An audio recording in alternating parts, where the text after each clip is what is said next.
Is Facebook showing the wrong birthday and locking you out of features? Here's how to correct it permanently. Is this mistake causing security issues or just annoying you?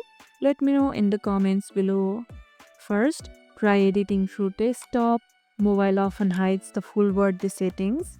Go to About, then tap on Contact Info and Edit Birth Date.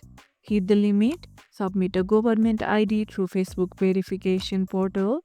They'll manually update it within 48 hours. Prevent future changes. Set birthday visibility to only me and enable two-factor authentication immediately.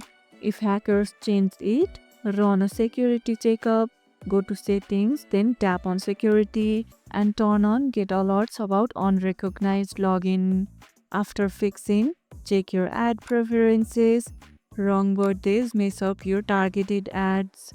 All set?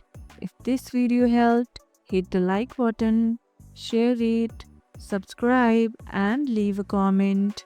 Thanks for watching and I'll see you in the next one.